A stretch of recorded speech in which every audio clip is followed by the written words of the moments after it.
Hi friend, ಎಲ್ಲರೂ ಹೇಗಿದ್ದೀರಾ? ಎಲ್ಲರೂ ಚೆನ್ನಾಗಿದ್ದೀರಾ ಅಂತ ಭಾವಿಸ್ತೀನಿ. ಇವತ್ತಿನ ರೆಸಿಪಿ ವಾಂಗಿಬಾತ್ ಮಾಡೋದು ಹೇಗೆ ಅಂತ ನೋಡ್ಕೊಂಡು ಬರೋಣ ಬನ್ನಿ. 5 ನಿಮಿಷದಲ್ಲೇ ಬೇಗ ಆಗುತ್ತೆ. ಬೇಕಾಗಿರುವ ಸಾಮಗ್ರಿಗಳು: ಒಳ್ಳೆಣ್ಣೆ ತಗೊಂಡಿದ್ದೀನಿ ಒಗ್ಗರಣೆಗೆ, ಸಾಸಿವೆ ಅರ್ಧ ಸ್ಪೂನ್ ಆದರೆ ಸಾಕು, ಕಡಲೆಬೇಳೆ 1 ಸ್ಪೂನ್ ತಗೊಂಡಿದ್ದೀನಿ, 3ರಿಂದ 4 ಎಸ್ಲು ಬೆಳ್ಳುಳ್ಳಿ ತಗೊಂಡಿದ್ದೀನಿ, 2 ಪ್ಯಾಕೆಟು ವಾಂಗಿಬಾತನ ಪುಡಿ ತಗೊಂಡಿದ್ದೀನಿ, 1 ಬದನೆಕಾಯಿ ತಗೊಂಡಿದ್ದೀನಿ,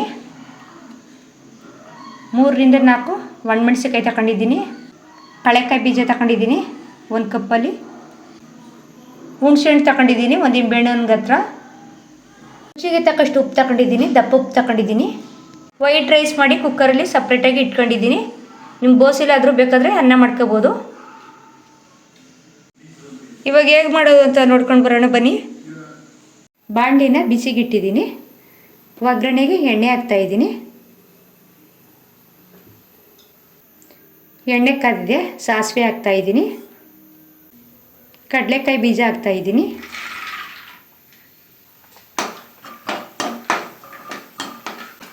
ಕಡಲೆಕಾಯಿ ಬೀಜ ಸ್ವಲ್ಪ ಗರಿಗರಿಯಾಗಿ ಬರಲಿ,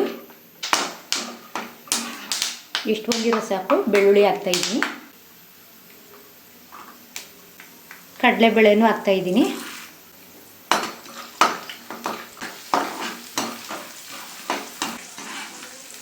ನೋಡಿ. ಇನ್ನೊಂದು ಸ್ವಲ್ಪ ಕಡಲೆಬೇಳೆ ಬೇಯಬೇಕು.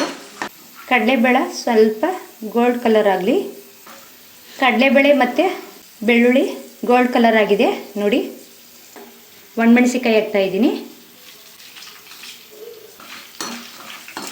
ಬದನೆಕಾಯಿ ಹಾಕ್ತಾಯಿದ್ದೀನಿ. ಈ ಥರ ಬದನೆಕಾಯಿನ ಎಣ್ಣೆಲೇ ಬೇಯಿಸಬೇಕು. 2ರಿಂದ 3 ನಿಮಿಷ ಆದರೆ ಸಾಕು ಬದನೆಕಾಯಿ ಬೇಯೋಕ್ಕೆ. ಬೇಗ ಬೇಯುತ್ತೆ ಎಣ್ಣೆಲೆ ಬದನೆಕಾಯಿ. ನಮ್ಮ ಪುಳಿಯೋಗರೆ ಯಾವ ಥರ ಮಾಡ್ತೀನಿ ಅದೇ ಥರ ವಾಂಗಿಬಾತ್ನೂ ಮಾಡಬೇಕು. ಬದನೆಕಾಯಿನ ಎಣ್ಣೆಲಿ ಈ ಥರ ಬೇಯಿಸಿದ್ದೀನಿ. ಇವಾಗ ಹುಣಸೆಹಣ್ಣಿನ ರಸ ಹಾಕ್ತಾಯಿದ್ದೀನಿ, ರುಚಿಗೆ ತಕ್ಕಷ್ಟು ಉಪ್ಪು ಸ್ವಲ್ಪ ಹಾಕ್ತಾಯಿದ್ದೀನಿ. ಈ ಥರ ಮಿಕ್ಸ್ ಮಾಡಿ ನೀಟಾಗಿ ಬದನೆಕಾಯಿ ಬೇಯಲಿ. ಆಮೇಲೆ ವಾಂಗಿಬಾತನ ಪುಡಿ ಹಾಕ್ತಾಯಿದ್ದೀನಿ. ಈ ಥರ ಬೆಂದಿರೋ ಸಾಕು. ವಾಂಗಿಬಾತನ ಪುಡಿ ಹಾಕ್ತಾಯಿದ್ದೀನಿ, 2 ಪ್ಯಾಕೆಟ್ನೂ ಹಾಕ್ತಾಯಿದ್ದೀನಿ ವಾಂಗಿಬಾತನ ಪುಡಿ.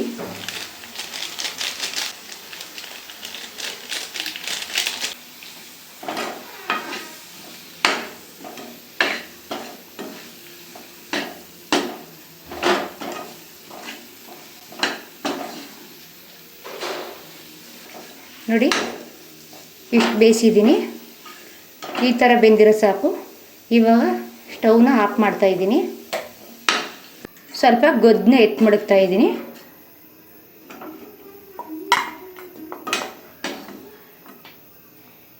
ಇಷ್ಟಕ್ಕೆ ಮಾತ್ರ ಕಲಿಸ್ತಾ ಇದ್ದೀನಿ ನೋಡಿ. ರೈಸ್ ಹಾಕ್ತಾಯಿದ್ದೀನಿ.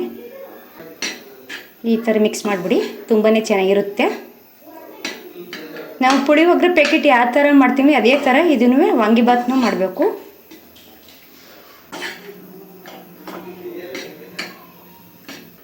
ಈ ಥರ ಕಲಿಸಿದ್ದೀನಿ.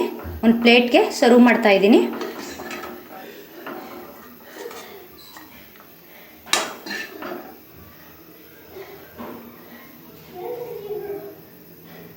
ತುಂಬಾ ಚೆನ್ನಾಗಿರುತ್ತೆ.